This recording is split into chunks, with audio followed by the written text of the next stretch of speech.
Hi, I'm Meg. And I'm David. Welcome to The Average Vegans, a podcast to help you live an attainable vegan lifestyle. We're not the ripped influencer vegans you hear about in other podcasts. We're just some ordinary people living in the South, eating plants and loving animals.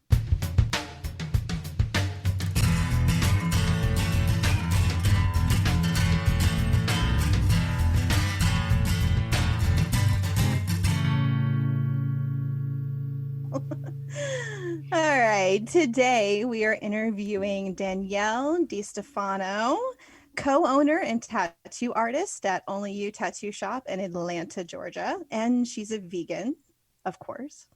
And whenever anyone asks for vegan tattoo artists in the area, your name comes up every time. I don't know if it's like there's not that many or what, but like it's always you need to check her out. She's amazing. She's a great tattoo artist and she's vegan. Like always you. Oh, that's sweet. That's easy way to find. Easy way to remember you as to go into vegan Atlanta and just go tattoo, and it's like the first like 200 posts are like check her out, check her out, check her out, check her out. Oh. Well, that's always nice to hear. Yeah. How long have you been a tattoo artist?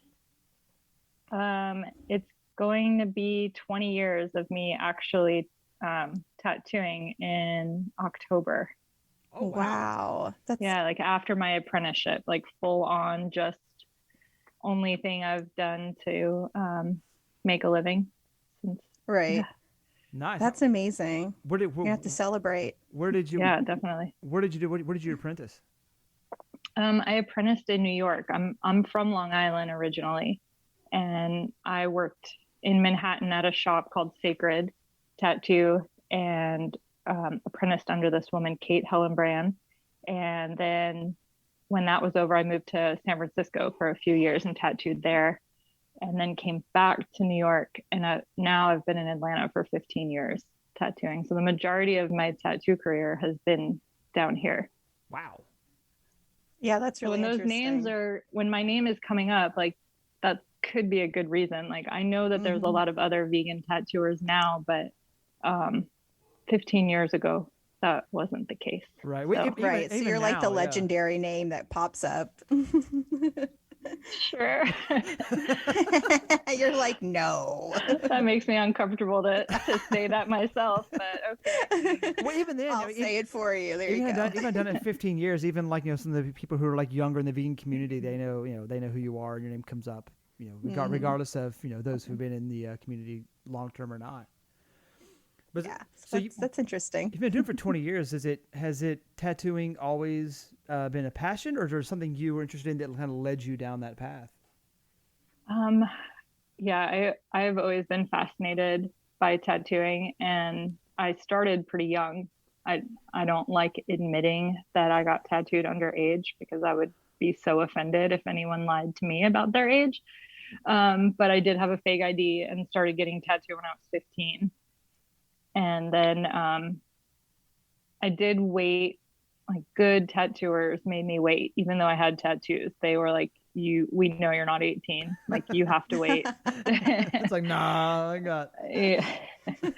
So I did start getting like heavily tattooed once I turned 18, like started getting good stuff. But I just kind of went where I could go when I was younger.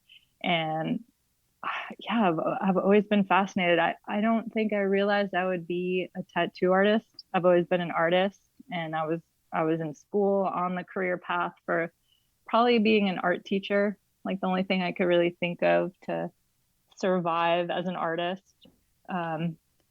especially in New York. Like I knew I wasn't going to just be like on the street, like selling paintings. Like that's not what I wanted to do.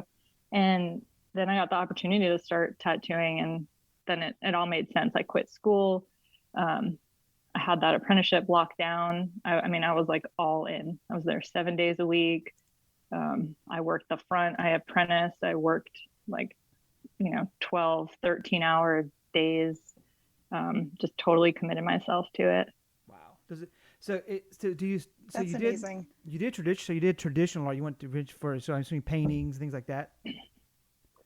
So does painting traditionally from a medium differ than doing it on skin, or is it similar? I guess it depends on the style you're going to do. So I was doing like really abstract um, artwork before I started tattooing. I never did illustrative stuff. Like I never was sitting there with a pen and outlining anything. So it was really hard for me actually to transition into tattooing. But if people are illustrators, that it would probably be way easier. Like when you're used to just having a marker or pen and you're drawing these like hard defined lines, um, then it becomes a little easier to transition into that, to like drawing tattoo designs. But I would say the thing I got the most out of school was other things like composition and rendering things and color theory and mixing. So I kind of pride myself a lot in that with tattooing. Like I, even when I don't realize that my schooling kind of like comes through with those things, like that's really helpful. And part of me wishes that I had kind of finished school, um, because I was young and a know-it-all. I thought I was just ready and like done with it, and there was nothing that the school had to teach me, um, which is ridiculous. I was 19 years old, um, so I sometimes I regret that a little bit, because I think any amount of time in school and perspective from different people who do different kinds of styles of stuff will influence you in your artwork, no matter what you do. But I mean, I'm happy with it, how it worked out. But that if I thought about it or thought I could do both, then maybe I would have wanted to do more school. So that must be the art part of it, must be like your favorite part of being a tattoo artist. You know, you get to create artwork, permanent artwork every day. So, I mean, that's got to be probably your favorite part. But is there like a part of it you don't like? I always like to ask that question. So, because it's a very collaborative experience, you don't always have the greatest collaborators. Um, I know that sounds awful to say, but I mean, I get along with a lot of people, but not you don't always see eye to eye. So that makes it really difficult when you know that you can give them a really good design, but they're really kind of set on the way they want to do it. And I mean, sometimes that doesn't work out. Like sometimes you just have to like be like, I think we need to go our separate ways, and you should probably find somebody else to do it. Like that part, that's always really hard. Working with people. I mean, it's a great part of my job too, but that's usually the only downside, is when you have like a bad client, really. Yeah, I'm doing. I do. But I like that you don't compromise though. Like you're not going to do a tattoo that you don't feel completely comfortable doing.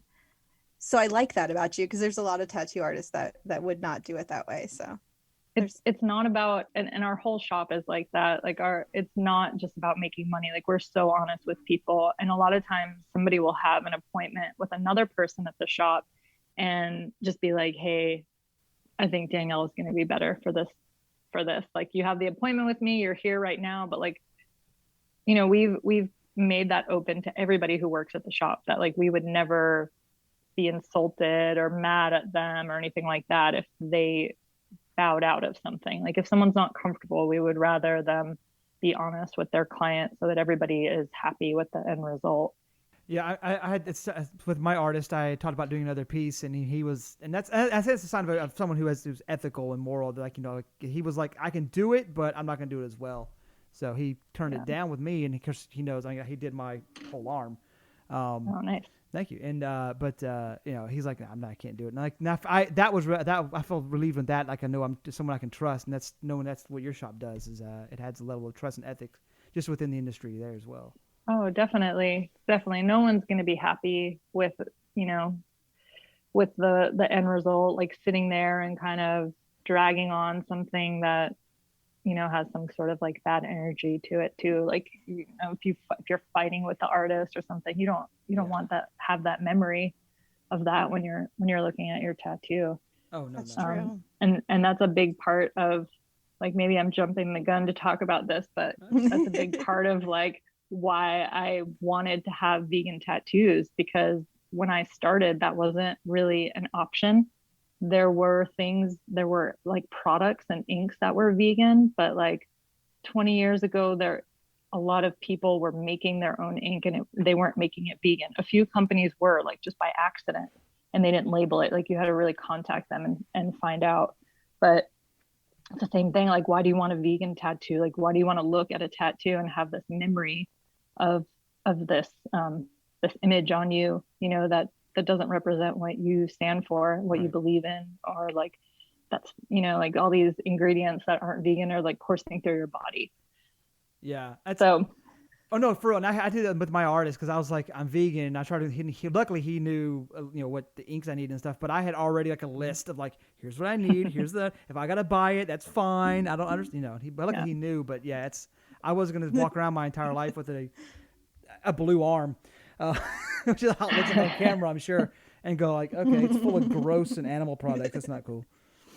Yeah. And honestly, like, I was getting tattooed and I don't even know like if all the ink that I was getting tattooed by in the beginning was vegan or not. Like, now it's so common. Like, my bottles even say cruelty-free on it. It's seriously mind-blowing. It's mind-blowing to me because when I started, I was making all my own ink. When did that shift happen? Like, when did you start seeing it being like more like on the bottle and more common, as you say? Because I'm shocked by that. I thought it was less common. Yeah, it's really crazy. There's like so many brands now because so many people ask for it, and it's literally the easiest adjustment to make it vegan. I would say like the last 10 years, like at least, like it's been like more and more brands have been coming out with advertising that they're vegan or that they know. Like, there was this new ink that I wanted to use, and a few guys at the shop use it, and I literally like asked that I didn't see anything online, and I just shot them in an email, and like within an hour they're like, we're so sorry, we cannot make that one vegan. Good. I mean, they knew, like, they were so, like, just the fact that anyone knows about that stuff right now. I mean, it's just like the whole world. Like, you can go somewhere and like say vegan and they don't look at you like you're crazy. Like, they actually know what it is. Right. That's a pretty big deal. Like, it's a huge difference. What is in tattooing? I don't know. My dog just decided to introduce himself. What about the process, sort of like including the inks and everything else that can make something vegan or non-vegan? So I would say like one of the biggest changes that's happened, and I can't, like, I actually should have looked it up, but the stencil paper. So like everybody was doing tattoos and like I wasn't even thinking about the stencil paper. Like 15 years ago, 20 years ago, it's the transfer, like the paper that like you put through the machine. It's like a carbon print. That's what you put on the skin just to have it, the reference. And that wasn't vegan. Like, that paper wasn't vegan, and it had lanolin in it. Yep. And I mean, it's just something I just didn't even think about it for so long. There wasn't even an option for another brand. There was literally this one brand pretty much has the market on it. And for a while now, they've been like, I don't know how long it's been, but I mean, at least maybe I want to say like 8 years. I'm trying to think of like the shop and when I maybe used it. So in our current location, we've been there for 7 years. And so I think it's been at least 7 years that there's been a vegan option for paper, maybe longer. I don't know when it came out, but now I think it's all just vegan. Like, they were printing vegan on the top of the paper. There's like, you get the paper, you pull it out, and on the top band, the part you throw out, it said vegan on it for a long time. And now I think they're only making it vegan because there's no reason to make it not vegan. Like, it makes it just as good. I think they had to work out the formula. Like, I had packets. I was only able to buy like small packages of it, not like the big boxes I'm able to buy now. So I think they were still like working out the formula, and it definitely wasn't as good the first time I ever used it. But that's like one of those things where like, I talked to another vegan tattooer a long time ago as well. And maybe around that time out in Oregon. And I think he like made a public statement about it because he was really upset. Like, he was like, we've been lying to the public. Like, it was very dramatic, which like, it wasn't intentional, Right. you know, like those guys are vegan. Like everyone has good intentions. They're always trying to do our best as vegans, and like, just something that came up. But when he found out, like, he was working with those companies to try to make that available. And now that it's just part of it, like, I don't think our paper even says vegan on it anymore, because I think it just is by default. I think just all of it is now. I love So that. that's a pretty big deal.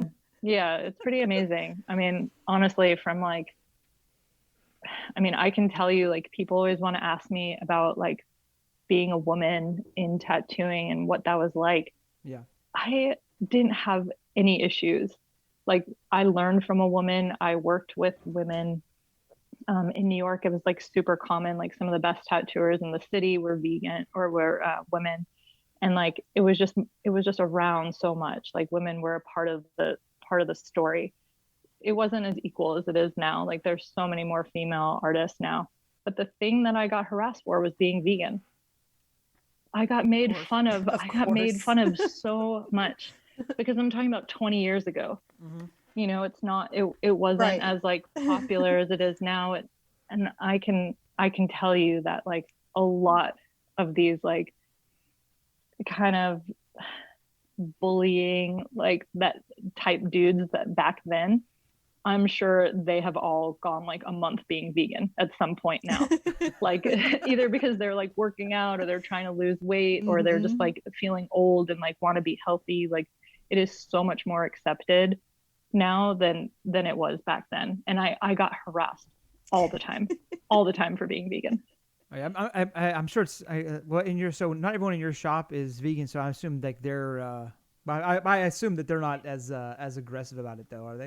Or do you still catch, even though it's true? Or is it, you own the shop where it's like, don't say anything, the boss lady's here? Yeah, I was just gonna say. No, okay, so I think there's actually, the majority of the shop is vegetarian or vegan. Oh, Yeah, which is pretty amazing. So That is, one of the guys I apprenticed, he's vegan. One of the guys that Matt, my business partner, and I are apprenticing right now is also vegan. He's our shop guy. So there's 3 vegans. There's that's so nice. 3 vegetarians.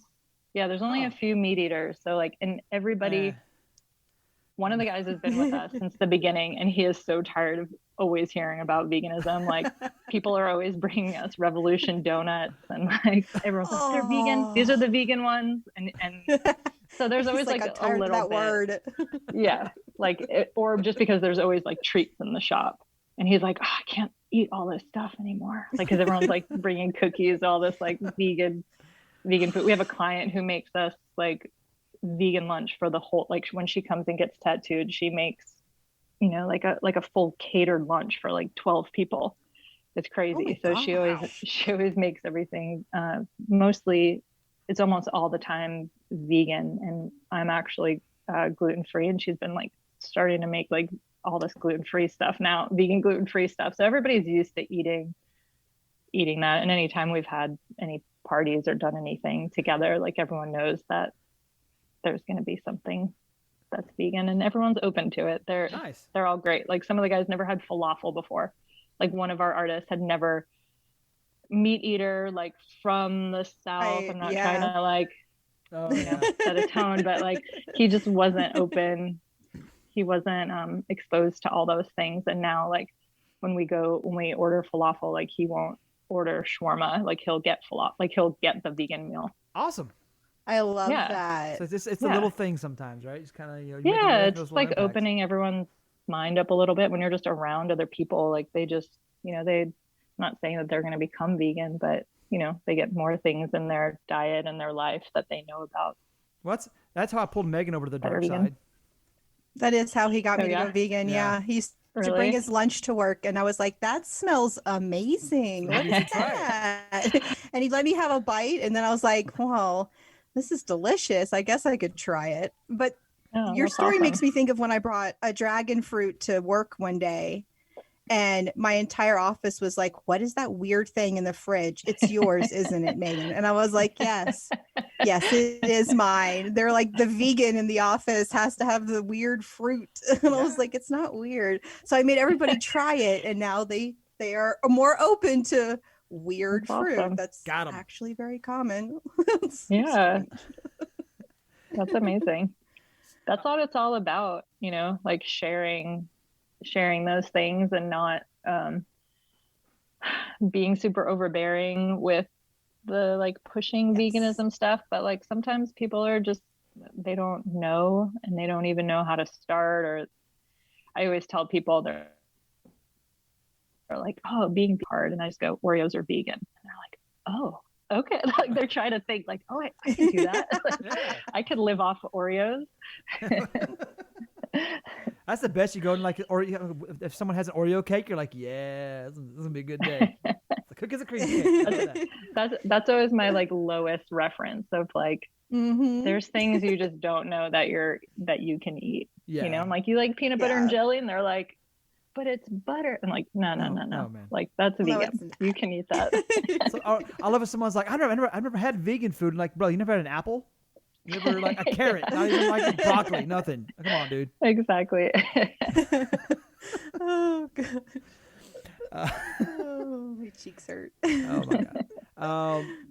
So if kind of moving back over to our for a bit on the tattoo side, Mhm. if someone is maybe they haven't experienced the glory of getting a tattoo, what is something they should expect, and something they should ask their artist, both being vegan or not? Yeah, those are good questions. So with the vegan question, it definitely goes beyond the ink. Like I talked about the paper, the stencil paper. That might be something you would need to definitely ask in advance. And I don't even know if actually, the box I think has a V on it. I think the paper doesn't say vegan anymore, but the box does. So if they use that Spirit brand paper, I think it's maybe all vegan now, but that might be something people weren't aware of, and that artists might not be aware of. If you're not like, they might just think it's enough if they're just if they have the vegan ink. But also the soap, like a lot of people use green soap, and it's actually not vegan. Um, so that would have to be a question as well beforehand, all on the vegan side. The aftercare is usually something that shops don't give you. They usually recommend stuff. So on that end, you'd like Aquaphor isn't vegan. It has lanolin in it. Mm-hmm. And a lot of shops recommend that. Like our shop actually, like we do recommend it, but whenever I'm tattooing someone that's vegan, I let them know that they can use coconut oil or like a vegan specific brand. But I never like asking people to buy that stuff unless they want to support some like small company that's making a specific vegan aftercare. There's like literally you could just use coconut oil at your house. Like that works great. So I don't usually push like a specific name brand product. But on that end, on the vegan side, those are probably all the questions that you could ask for that.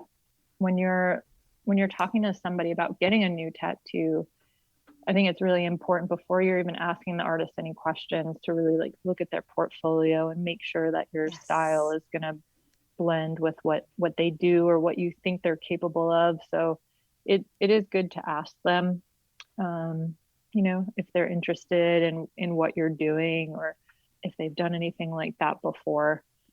And really you have to put a lot of trust into the artist. So sizing, placement, all those things just come with whatever design that you're getting, really, as far as asking them questions. But I think the most important part is to like look at their work and make sure you feel like they could do what you're looking for. Yeah, I know. With the artist I went to, I spent like 3 months hunting him down, and he went down, Mm-hmm. and I went with him because like mine's all space and science, and space is like what he does. It's like his thing. He's like galaxies and planets and stars is like that's what he mainly focuses on, and that's what I wanted. I wanted space and planets, and I I have Voyager too, like right here on some of my arm and stuff. So I wanted that specific type of style. So yeah, you mentioned trust, and I think trust is important, especially if you're dealing with the artist. It helps them be comfortable, and like that they can actually move and not be as stiff, and actually give you. I feel like he went a little beyond what I asked for, so because I kind of gave him that liberty and that trust. Yeah, definitely. It is a collaboration. So you want to be on the same page or similar page or get there together. And sometimes there's things that I do that I know I can do it, but it's not my wheelhouse, but I wouldn't take on something I couldn't do. And I have to like focus a little bit more but I'm always really honest with people about that. And a lot of times people will say, "Hey, I want to get this thing." And I'm like, "Wow, I don't do that." And they're like, "No, you can do it." I'm like, "Wow, I'm glad you have Thanks so for much the trust confidence. in me." Yeah, like, wow, I feel really insecure, but about my ability, but you're really confident. Let's see. And sometimes Awesome. I just have to just be like, listen, I really can't do this thing. Like specifically a portrait. Like I can do a portrait, but it's not the thing that I do. And there's people who can do it better. So like I'm gonna talk somebody into going to another artist. And people don't want to hear that sometimes. They're like really stubborn about it. Like maybe we've connected on a personal level, so they just really still want me to do something. And sometimes I do that stuff and I'm just like, oh, I got to get out of my comfort zone, like and kind of like, do this tattoo for them. And it's mostly just because they've kind of bullied me into it. They just had all that trust. But I think that is really important. Sometimes you just get a tattoo, you don't even like talk to the artist. It's something small. It doesn't have to be this like big connection or this like big like feeling you have to have about them. You just have to feel confident they could do a good job. Like I do a lot of like bigger stuff or like spend a lot of time with people, so I feel like I do make a lot of connections.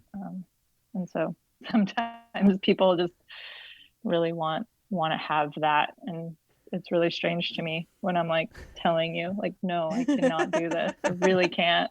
Trust me. Yeah. Listen to me. Is there what style do you prefer to do? I really do like everything, but I do like botanical and traditional stuff. So like kind of traditional American style stuff and some Japanese style images. But I do a lot of like plant and animal, even when it's not vegan related. Like I kind of do a lot of images that involve kind of more organic, like natural feeling things. So it's all over the place, like color, black and gray. I'm the one that kind of takes on stuff that also could be like really difficult to do, that like other artists in the shop will just be like, yeah, there's no way I'm even gonna try that. Like that looks hard, and I'm like, ooh, that looks hard, and I want to conquer it. Yeah, like I want to do that. I want to like figure it out. So I definitely have the most like diverse style, I think, out of a lot of people at the shop, because I take on stuff that other people just wouldn't take on. It can help expand your skill set and give you a little more breadth and room to breathe anyway, which is good. Yeah, definitely. Okay, so we're curious, how long have you been vegan and why did you make that switch? That's everyone's question. I went vegan in 1996 and I was already vegetarian.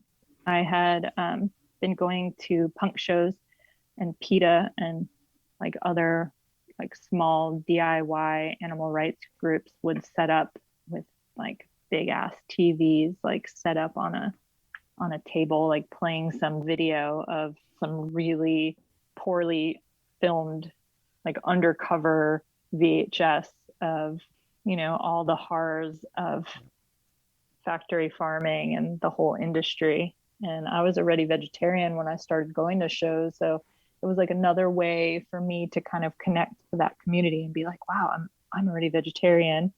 And literally seeing that stuff, I was like, wow, I'm not trying to offend people who aren't vegan, and who are only vegetarian, but like I felt like being vegetarian wasn't even being vegetarian. I was like, eating dairy was just like seemed so much more horrific to me than eating meat. Like eating meat to me kind of in a weird way made sense, like it does in nature, where I was like, okay, this animal lives and then it dies to feed another animal. But torturing through the dairy industry just seemed so horrific to me that, I mean, the second that I saw that, I was like, I have to be vegan. And I was 15, and my mom was, I had this whole speech, like I was ready, like being vegetarian was already a really hard sell. Like I cut out red meat when I was like probably 12. And then she started a healthier option. And I had this whole thing about statistics and like the health benefits and all this stuff. And when I was like, okay, I'm going to be vegan now, she was just like, okay. She's like, you're just on your own. Like, I don't even understand what that is. You're 15. You're clearly a grown adult, so you can take care of yourself now. With all the options that there were in 1996. Right. Like this child, I swear. All right. Yeah. So I have a really good story about the first time I cooked tofu. That's like, it's my favorite. We are recording. The only time I ever had tofu was at Chinese restaurants. Like it was super easy to find. Like, I mean, I ate so much Chinese food when I was first vegan, because it was so easy to find in New York, and like they actually had options. And so I'm Italian, and my household does not have a lot of like Asian condiments. And so we had oil and balsamic vinegar in our house, which is brown, like the sauce that was in my Chinese food. So the first time I tried to cook tofu, that I don't even know where I found it at the store, probably at a health food store, I heated up a pan really hot and decided to, when the oil started popping, I figured that was the time to pour the vinegar into it. So I did that, which splattered all over me. And then I still continued to just be like, okay, that's fine. It's just really hot. Like, I'll just turn it down. And so I threw the tofu in, which just completely like glued itself to the pan. Like the second I touched it, and I got in so much trouble. Like my mom was like, I ruined her pot. Like, I mean, the whole house was like, the whole like apartment was smoking from the hot oil and vinegar. And that was my first time trying to cook tofu. Was with oil and vinegar. Oh yeah. God. Well, you kept at it at least. Hopefully your culinary skills have improved. Yes. Oh, slightly. Just a little bit. And that oil and vinegar tofu specialty. Well, you know, I do like making a caprese salad, which is oil and vinegar, but I just eat the raw tofu. I don't cook it on a pan. Oh, that's good stuff. Yeah, that was a really, I mean, out of anywhere I could be, like being in New York, the place to be in that time. There was a lot of vegan options in Manhattan. Like I grew up on Long Island. There was some food on Long Island, but it was an easy drive or train ride, and I could eat some vegan food. I just had to figure out where that stuff was. And I did have some, like, from going to shows, I did meet some like older vegans who were like, oh, we'll tell you all the spots and like where you can get stuff, and became their Padawan to a degree. Yeah. Oh yeah, definitely. Come young when I will teach you the ways. Oh my gosh. So it's kind of crazy. Do you have a favorite? Sorry, go ahead. No, go ahead.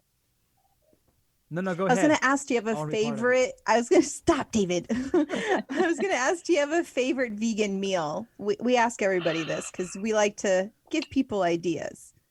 You know, I kind of thought you would ask that, and Well, I was just like, what if they ask me what my favorite food is? And that's so hard. Or it could be just It's the something that you hardest make question. frequently. Like what's like a What's your common go-to? meal? Yeah.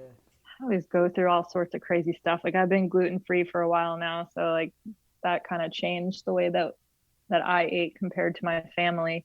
And then I was doing during quarantine, just because I was home for so long, I was really worried that I was just going to be like that person who, you were either going to like lose weight or gain weight. And I was like, I think I'm going to gain weight if I don't like set some kind of rules to my eating habits while I'm home.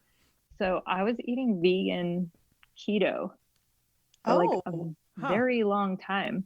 And I have a cookbook like that. Otherwise I would have just been eating the same thing. So um my what I've been eating has been so like different lately, but I really like making these Brussels sprouts with mushrooms and walnuts. It's really good. Oh. And it has like it's weird. You make like a mustard vinaigrette kind of like it's not sweet. It's like a savory thing. Because I always cooked Brussels sprouts. I always would make them like with maple syrup and stuff. Yeah. But no, these are good. This is like you can eat it as like a side or like a as a whole bowl of it. It's really good. So lately I've been eating that, but we make this stew like for the kids. It's just like coconut milk and tomatoes with um, chickpeas and like over some rice, and that's kind of like our go-to thing. Our kids are picky, like they're going through a picky stage, so they used to be able to like eat more. We used to be able to like kind of experiment with some more flavoring, but since we're always like eating something different, like three different, all vegan, but like three different kinds of vegan meals, like there's like a few things that we can all eat together. And so but that's a good one. but everybody eats vegan in your family? Yep, my kids are Nice. born and raised vegan. My daughter's 9 and my son is 4, so they don't know any different. So your husband's vegan then, correct? Or Yeah, he was vegan before we met, so oh, Oh, that was worked out. And he's been vegan for almost just as long. So we were kind of living parallel lives. Like he's from here.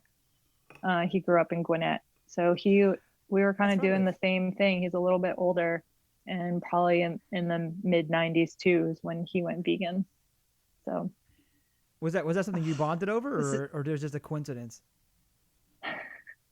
it's actually really funny because when he moved to Long Island, and he moved to date somebody else, and we had some mutual friends. So he didn't know everyone down here was vegan. He lived in these warehouses. They'd put on hardcore shows. They had vegan potlucks at shows, and they would like have pamphlets out to like educate like younger kids. And he was in some bands, so like he really was a big part of the vegan community down here. And when he moved to New York, he wasn't around anybody that was vegan. So somebody told him that I was vegan, and he came he's up like, to we're me. best friends now. Yeah, it was Hey. like, "Hey, I heard you're vegan," and apparently I just went, "Yeah." Like I did You got not problem? have any interest in meeting him just because he was vegan. Like that didn't matter to me. Like it was a big deal to him because he was trying to bond, and I was just like, "Yeah, I'm vegan. So what?" Like, and apparently he just thought I was a bitch. So that's how we first met, was trying to bond over veganism, and I wasn't having it. I love it. Well, if that didn't work, what did you bond over? Yeah, I right. don't give a shit about that. Oh my gosh, that's so funny. Yeah. Do you Yep. guys have like a favorite vegan spot here in Atlanta? Like your favorite vegan restaurant or in Georgia in general? I mean, we have eaten so much Soul V over the years out of like a like staple Yeah. Atlanta Yes. place. I mean, before I even lived here, like 18 years ago when I started coming down here, it was so good. It was so good. So we've like for a fully vegan restaurant like that. I mean, that I've definitely supported that the whole, like, for a long time. I feel like we just eat at so many places that have vegan options that Right. aren't all vegan. So Soul V is like the first thing that comes to mind as far as like how long we've been eating there and how good the food still is. I There's dream still so about much their stuff mac we and haven't cheese. tried. Oh man. Okay, so we've had parties and we've had them cater it, and I've Oh. had like trays, like giant trays of that mac and cheese in my house. It's been like really hard not to eat all of it. Just bury your face in it. Ah. Yeah, oh yeah. I had the one of the chefs that used to work there. I tattooed him and his wife, and they had moved to Seattle, and they worked for Delta, so they were just flying back to get tattooed by me, and he brought me a tray of mac and cheese. Like he made me like the old school, like original Soul V recipe, Oh. and they carried it on the plane all the way from Seattle. Oh man, it was the greatest. Like I didn't even want to charge him for the tattoo. I That's was like, that's dedication. all that I need. Wow.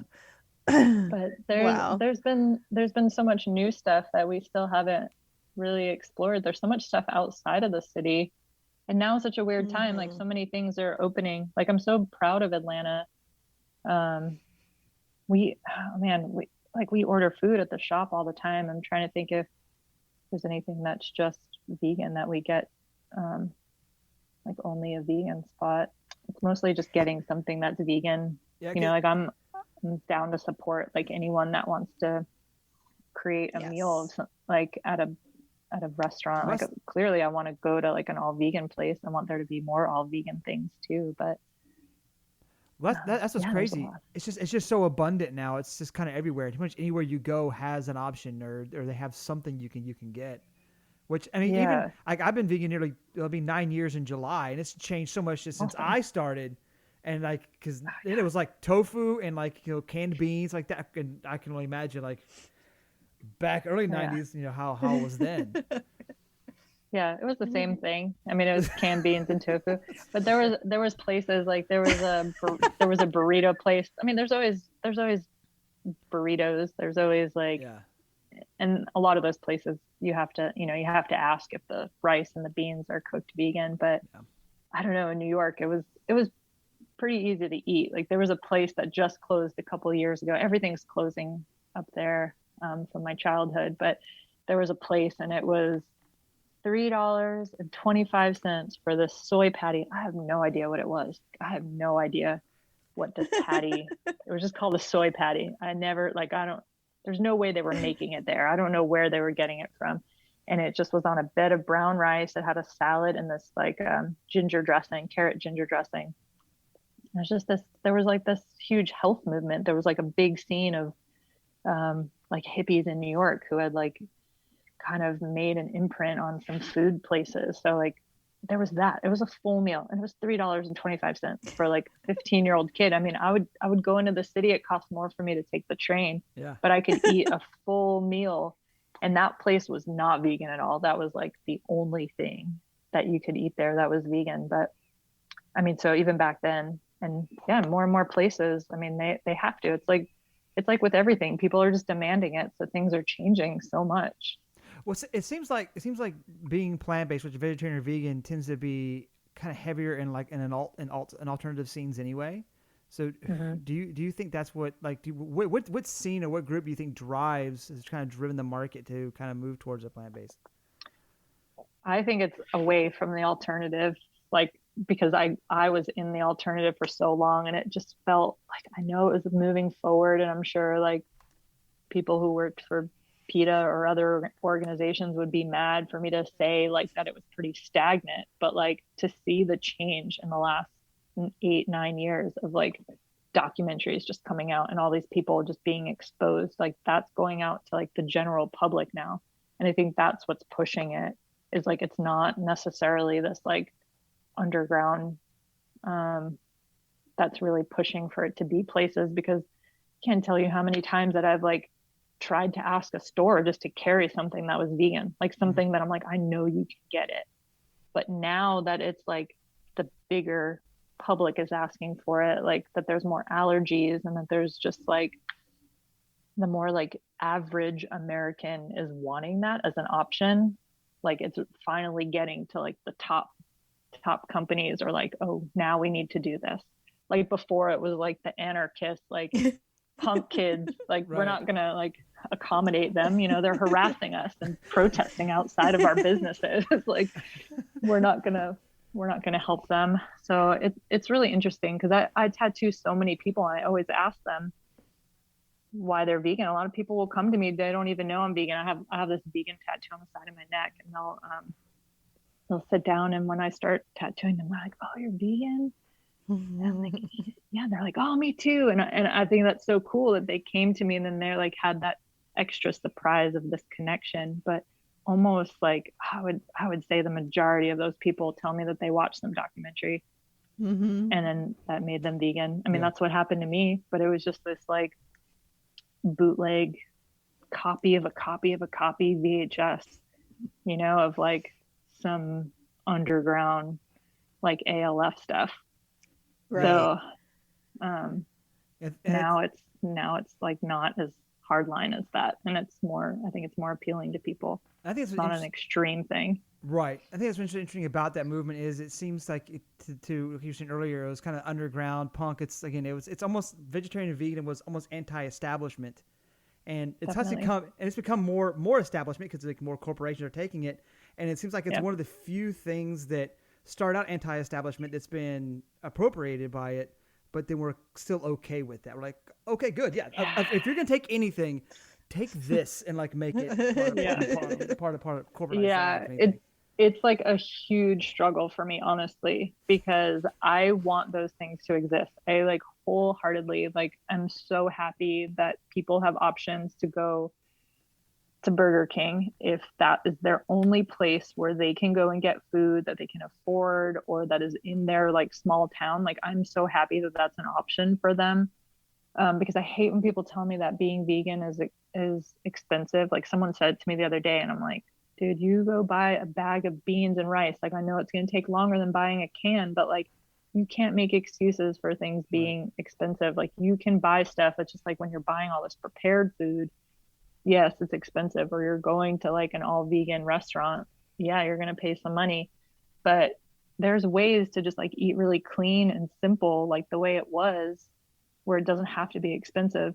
So the fact that there's fast food options for people, that's great. I literally protested outside of Burger King. Like I will never eat there. I will never eat there. I can't do it. I pass it all the time. I have no judgment. My husband has gone there multiple times. There's one right down the street from our house that's a drive-in. He's like, I gotta go get it. Like, and I have no problem with like Beyond Burger. Like I eat those things all the time. Like especially when I was doing keto, I was eating those things nonstop. Like I love them actually, but there's just things I'm just not going to support, but I'm not going to protest them anymore. You know, like I'm not this anarchist kid anymore that's going to stand outside and tell you not to eat at Burger King. But that's still in my heart. Like I struggle with those things a little bit, and I don't want my kids to go through a drive-through and be happy to wear a Burger King crown. I just can't do it. I can't do it. And I have friends who do it, and like that's great. Like I know you want your kids to feel like they have the same options as their friends, and so like I said, I literally have no judgment about it for other people. It's just that like this inner struggle that I have, that I just have to choose my battles sometimes. Yeah, that's I worked for Mercy for Animals for a few years. And I was on the web team we had to put up all the videos and stuff like that. And, you know, and when I left there's always an activist inside me, but it's like, do I really want to have to go over and explain to this person you know what, if they ask a question, I'll answer it. But other than that, I'll just protest with my dollar. That's all I can really do at this point. There you go. Monetarily and just emotionally. I'm just so tired. Totally. And I think there's a convenience thing. Like I'm not even going to say that like if I was on the road, that if there was something to eat that I wouldn't go to Taco Bell. I mean, if I get, you know, if I can get some food that hasn't happened in a long time, but I mean, lots of my friends don't struggle with that at all, or like financially it makes sense for them. So like I don't want to like place, like I said, I'm just want to be really clear about that. Like I have no judgment about it. It's just that like for myself, I just I just don't want to make those choices. Yeah. The animals don't care why you're not eating them. They just care that you're not eating them. Right. Yes, that's right. That's right. Oh yeah. Do you have any tips for new vegans since we're kind of talking about, how they approach eating vegan? I mean, to avoid fast food, like what would you recommend for somebody venturing into this world? I think it's really important to learn how to cook really basic things.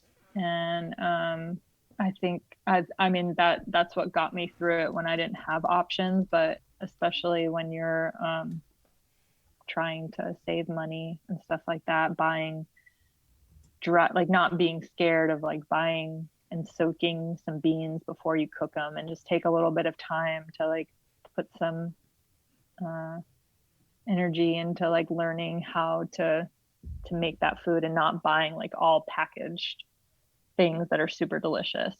Like really getting like really starting simple and don't be overwhelmed. Like just have a balance of like protein, starch, vegetable, and like keep it that simple. Like learn how to cook tofu different ways, and or tempeh, and like really like enjoy it. Like I can eat tofu, like I can just eat tofu out of the package. Like I actually love it raw. My kids sometimes don't even want me to cook it. Um, and I think it's important to just like not hide what things actually taste like. Like really just do it simple. Don't be overwhelmed by it. Like steam everything, cook dried beans, make rice, stew, and tofu. It's like so it could be so simple and then go up from there. But don't like be overwhelmed at how like complicated flavors have to be in the beginning. Yeah, it's like one of my favorite like late night places. They have like one vegan option. Like we'll technically have two, but it's one and the other one is with tofu. So it's technically one. And it's simple. It's just as steamed veggies, a bunch of rice, and pan fried tofu. It's like lightly seasoned with teriyaki sauce. It's my Yeah. go-to. I love it so much. It's so simple. And it's just like it's the simple flavors that make it kind of just like almost it's warm. It's almost homely. Yeah. I think we just like think about things having to be so big. Like you can literally just make a few different sauces and eat that same meal, and maybe not get tired of it. I don't know if I can eat that all the time. That's like my favorite thing is like a bowl of different vegetables. But yeah, I think just keeping it simple at first and then really like learning how to cook is really is really key. Get one of the 8 million vegan cookbooks that there are out there now. We have a whole episode about vegan cookbooks, so you guys can Oh, just listen really? to that. Yes, Oh, we that's do. awesome. I should give you a tour of my vegan cookbooks. It's ridiculous. Oh, we just Meg would love that for sure. we just interviewed a vegan cookbook author, and Oh, it was wonderful. She's from London and she talks about food like it's art. It was wonderful. It's like bringing the cookbook to amazing. life. Yeah, I Oh, love that's really yeah, cool. it's I love great. looking at all of those way more than like making anything from it. Like Yes. they have all like been on the shelf for so long. Some of them are really worn out. Like some of them are just like, oh, that's pretty. Wish I had time to make I that. do that. Oh, that That's what I looks do. good. I go, this is beautiful. I want to make this. I do not have any of this in the house. How do you, Yeah. how do you even pronounce that word? Okay, I don't. It's pretty though. Good photography. Well done. It Oh does look gosh. pretty. Yeah. That was funny. Oh, I think we have taken up a bunch of your time now, and asked you a million questions. So if you have any extra comments, any extra things you want to say, add that in now. And also your contact information. How can people get in touch with you? I work at Only You Tattoo, and so you can go on to the website onlyyoutattoo.com and look at portfolio, and my email is through there, like contact form is on there, and same Instagram, only you tattoo. I don't really post anything personally anymore, so the shop one is probably the one to check out. Um, and I think my last comments is that I think it's super important to talk about vegan food, and I will talk about vegan food all day long, every day. But I think it's also important to remember that veganism is a little bit more than that. So, Absolutely. getting involved and helping out in the community, I think, is really good when you can, and kind of educating yourself on the different places around that constantly need help, shelters, and any kind of organizations around. There's a lot in Atlanta. There's a lot in There is. Georgia. There It's is. growing, which is amazing. But there's It's there's really GARP. incredible. Have you seen GARP, Georgia Animal Rights Yeah. Protection? Yep. Yeah, Garp of definitely tattooed people in all different groups that of different activist groups around Georgia. Everyone seems like they're doing really great stuff. All the farm sanctuaries that have been popping up, like that's grown a lot here. And clearly, like all the shelters that there are always need some help. So definitely that's something It's that a I need to do. lovely tip. Yes, I love that. I feel guilty now. yeah. I need to start doing that more. I know. Well, I mean, we can all do like that stuff better, but I think I know it doesn't get passed by, but like there is so much excitement over food. The other Yeah. stuff is a little heavier to think about, so it's not always the go-to. But there's lots of stuff. My kids went not too long ago to the pig sanctuary and did some volunteering there. Aww. So there's lots of cool stuff you can do and make a day out of it. They're all tiptoeing over here. Aww. Aww. Yay. Hug time. I know. Well, we really appreciate you taking the time tonight to talk to us. It's been wonderful. Thank you for thinking about me and including me in your podcast. That's really Absolutely. exciting. It was a pleasure having you, and we actually probably keep talking to you, but it's getting late, and we know that you probably have mom duties to attend to. Yes, got some jobs to do now. Right. All right. Well, Aw. thank you so much, and we hope to talk to you again sometime. Yeah, my pleasure. Take care. Thank you. You too. Thank you. Bye. That was Yes. chat with Danielle. Fantastic. I hopefully, Danielle, please come back on. I'm sure there's more we can talk about. And I know, especially Meg, you'd be interested in really, if anything, chatting about raising some vegan kids. Yes, I'm very curious about that. I want to do a whole episode about that because my kids, obviously, since I just switched to being vegan 5 years ago and they're teenagers, I've never forced it upon them to kind of, fully commit, but they do eat a lot of vegan food around me. All their friends know I'm vegan too, which is kind of funny. Like they have their little talks about their vegan mom. Like, why?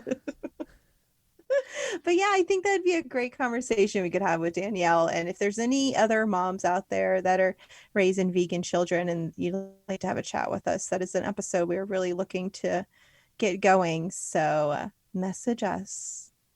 Absolutely. And where could you message us? On Instagram or Facebook at The Average Vegans, or you can email us at theaveragevegans@gmail.com. You can find our podcast wherever you get your podcast fix, Apple Podcasts, Stitcher, Pocket Casts, all of them. Make sure to leave us a review. We really need them.